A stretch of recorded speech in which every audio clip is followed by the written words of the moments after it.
मेरा मानना संपत्ति भी है जब्त कि की गई। शुभम जायसवाल सिर्फ और सिर्फ इसमें एक प्यादा है, इसकी गहरी जड़ें हैं और बहुत बड़े-बड़े नाम हैं, 2-3 नाम मैंने खुद बताए। धनंजय सिंह जी को लेकर लगातार गंभीर आरोप लगे, अब तक धनंजय सिंह के बारे में कोई पूछताछ तक नहीं हुई है, किसी ने उनकी तरफ देखा नहीं है। उसके अलावा पूर्वांचल के एक बड़े माफिया हैं, उनके बारे में भी लगातार नाम आ रहा है। नमस्कार, विद्या न्यूज लाइन में आपका स्वागत है। कोडीन कफ सिरप योगी सरकार के गले की फांस अभी भी बना हुआ है। बेशक इस मामले में किसी बड़े माफिया या सफेद पोस्ट के खिलाफ कार्रवाई नहीं हुई है, लेकिन Deoria retired IPS officer Amitabh Thakur ने जेल से ही जो खुलासा किया है, जो धमाका किया है, उससे कई सफेद पेशों और माफियाओं के चूल्हे हिल जाएंगे। अभी जब वो आए थे पेशी पर तो दो बड़ी बातें बता करके गए। पहली बात ये कि न सिर्फ इसमें बाहुबली धनंजय सिंह बल्कि पूर्वांचल का एक और माफिया शामिल है। वो माफिया कौन है? क्या वो सफेद पोश है? सिर्फ कोविड मामले के लिए मेरी गिरफ्तारी हुई, मेरे खिलाफ कार्रवाई हुई। उसमें जब मैंने एक पूर्व सांसद हैं धनंजय सिंह, उनके संबंध में जब मैंने तथ्य दिए, मैंने वाराणसी के भारतीय जनता पार्टी के कुछ बड़े लोगों के नाम लिए, तभी वाराणसी में मेरे खिलाफ एफआईआर दर्ज हुआ। उसके ठीक अगले दिन मेरी गिरफ्तारी हुई, वह भी रात में बिल्कुल 2 बजे सोने सन्नाटे में उठा के। मुझे ऐसा लगा कि रात में मेरा एनकाउंटर कर देंगे। मैं वास्तव में उस दिन मुझे इतनी घबराहट रात भर हुई, और यह सिर्फ कफ सिरप मामले में मेरे पास आज भी तमाम सबूत हैं। मैं इस मामले में पीआईएल करने जा रहा था सुप्रीम कोर्ट, और सुप्रीम कोर्ट जाने के लिए मेरे रास्ते में जो सामान थे वह छीन लिए गए। सिर्फ और सिर्फ मैं इस मामले को आगे न बढ़ा पाऊं, कफ सिरप मामले को, असली मुलजिमों को बचाया जा रहा है। शुभम जायसवाल को गिरफ्तार किया गया है, बताया जा रहा है, उस पर क्या कहेंगे? उनके कुछ मेरा मानना है कि शुभम जायसवाल सिर्फ और सिर्फ इसमें एक प्यादा है, इसकी गहरी जड़ें हैं और बहुत बड़े-बड़े नाम हैं, 2-3 नाम मैंने खुद बताए। धनंजय सिंह जी को लेकर लगातार गंभीर आरोप लगे, अब तक धनंजय सिंह के बारे में कोई पूछताछ तक नहीं हुई है, किसी ने उनकी तरफ देखा नहीं है। उसके अलावा पूर्वांचल के एक बड़े माफिया हैं, उनके बारे में भी लगातार नाम आ रहा है। तो पूर्वांचल के माफियाओं पे आप नजर दौड़ाएंगे तो आज के डेट में गैंगवार तो बची नहीं है, और उस तरह से गैंग भी ऑपरेट नहीं हो रहे हैं। इसके लिए क्रेडिट योगी सरकार को ही जाता है, जिन्होंने काफी हद तक इसे खत्म कर दिया है। लेकिन सीएम योगी पे ये भी आरोप लगते हैं कि कुछ लोगों को संरक्षण मिलता है, उनके प्रति उनका रुख नरम रहता है।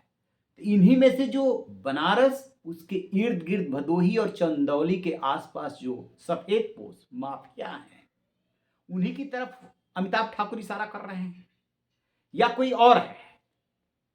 क्योंकि वो एक बात साफ कर रहे हैं कि पूर्वांचल का वो माफिया है बड़ा, उन्होंने नाम नहीं लिया है। धनंजय सिंह का बार बार वो नाम ले रहे हैं कि आखिरकार अभी तक पूछताछ क्यों नहीं हुई। ये बहुत कायदे की सवाल उठा रहे हैं कि जब भी किसी का नाम आता है, मान लीजिए कि कोई औपचारिक कंप्लेंट ना हो, तो भी तो पुलिस बुला करके, या एसआईटी बनी है तो एसआईटी बुला करके पूछताछ कर सकती है, क्योंकि जिन लोगों की गिरफ्तारी हुई है उससे तो नजदीकी धनंजय सिंह खुद ही अपनी स्वीकार कर चुके हैं। अच्छा, कह रहे हैं कि ठीक है, किसी का हाथ नहीं है, लेकिन जो बर्खास्त सिपाही आलोक सिंह, उसकी कोठी तो आपने लखनऊ वाली देखी होगी, तस्वीरों में, वीडियो में काफी वायरल हो रही थी, खासतौर से विनय सिंह का जो रास्ते का झगड़ा हुआ था उसको लेकर के। उस कोठी की कीमत लखनऊ के हिसाब से कितनी होगी? और एक सिपाही उतनी बड़ी कोठी, वो भी जो बर्खास्त हो गया हो काफी दिनों से, कैसे बना सकता है? क्या वो ईमानदारी का पैसा है, या उसका कोई बहुत बड़ा बिजनेस है? बातें तो लगभग साफ है। मान लीजिए कि किसी भी आपराधिक मामले में कोर्ट को क्या चाहिए? सबूत चाहिए। सबूत तो जिंदा दिख रहा है साफ साफ। और बात आती है कि धनंजय सिंह का कनेक्शन कैसे, तो धनंजय सिंह खुद कह रहे हैं कि आलोक से उनकी बहुत नजदीकी है। अमित टाटा और शुभम जायसवाल के यहां भी वो गए हैं, तो पूछताछ तो हो ही सकती है। अमिताभ ठाकुर यही सवाल उठा रहे हैं कि अभी तक पूछताछ क्यों नहीं हुई।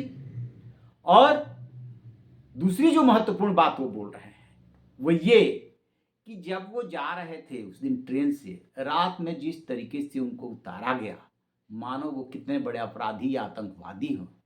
क्या एनकाउंटर करने का इरादा था, जैसा कि वो कह रहे हैं कि वो रात भर डरे रहे कहीं उनका एनकाउंटर न कर दिया जाए। खैर, ये तो उस वक्त की परिस्थितियां, और जब उन्होंने मांगा है सीसीटीवी फुटेज, वो कोर्ट ने आदेश दिया है कि तत्काल उपलब्ध कराई जाए, और उन्होंने बताया कि कुछ मिल भी गया है।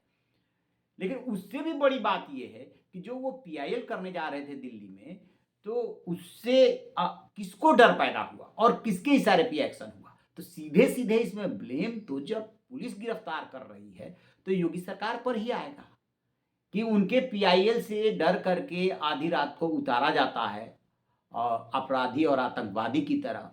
मामला कब का? 1999 का। और क्या किया है कि नाम में फोर्जरी करके इन्होंने अपनी पत्नी के नाम से देवरिया एसपी रहते हुए एक प्लॉट जिला उद्योग केंद्र से अलॉट कराया और बाद में उसको बेच दिया। इसकी शिकायत कोई थर्ड पर्सन करता है और उसके आधार पर गिरफ्तारी हो जाती है। तो उस मामले में तो आरोपी उनकी पत्नी भी है। फिर अमिताभ ठाकुर की 25-26 साल बाद गिरफ्तारी क्यों? क्या वो महिला है इसलिए छोड़ दिया गया, या अमिताभ ठाकुर की गिरफ्तारी का उससे कोई खास मतलब नहीं है? मतलब असली सिर्फ कांड से है। वो ढेरों सारे सवाल वो छोड़ रहे हैं और उसका जवाब इन लोगों के पास है नहीं। देखिए, बेशक ओपी राजभर भी बोलते हैं, बृजभूषण शरण सिंह भी बोलते हैं कि अब 1980 और 90 के दशक वाला गैंगवार रह नहीं गया है उत्तर प्रदेश में, बिहार में भी अब उस तरह से नहीं है। एकदम दोनों नेता सही बात बोल रहे हैं। लेकिन ऐसा भी नहीं है कि गोरख धंधा न चल रहा हो, ठेके पट्टे में हिस्सेदारी न चल रही हो, ऐसा भी नहीं है कि रंगदारी न ली जाती हो, अभी भी ली जा रही है। बस अंतर इतना ही है कि पहले खुलेआम धमकियां दी जाती थी और व्यापारियों से, उद्योगपतियों से पैसे वसूले जाते थे। अब उस रूप में नहीं है। अब किस रूप में है? तो आपको संरक्षण देने के लिए है कि आपका कोई बिगाड़ने न पाए।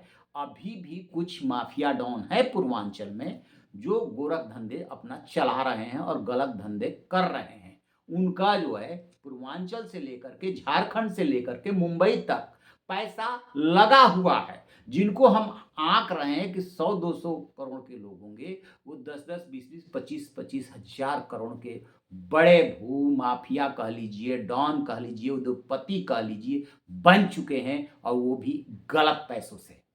तो ये जो सफेद कॉलर वाले हैं, ऐसा मत समझिए कि उन्होंने सब कुछ छोड़ दिया है। सब कुछ छोड़ दिया है तो उनका जो पूरे लाव लश्कर का खर्चा है वो कहाँ से आता है? और सरकार इस बात को क्यों भूल जाती है? क्यों कुछ लोगों के मामले में जो है तत्काल एक्शन होता है और कुछ लोगों के मामले में कहा जाता है कि इसको देखा जाएगा, इंतजार किया जाता है? क्यों नहीं बुलडोजर दोनों आंखों से सबको समान रूप से देखता है? क्यों एक आंख से देखता है?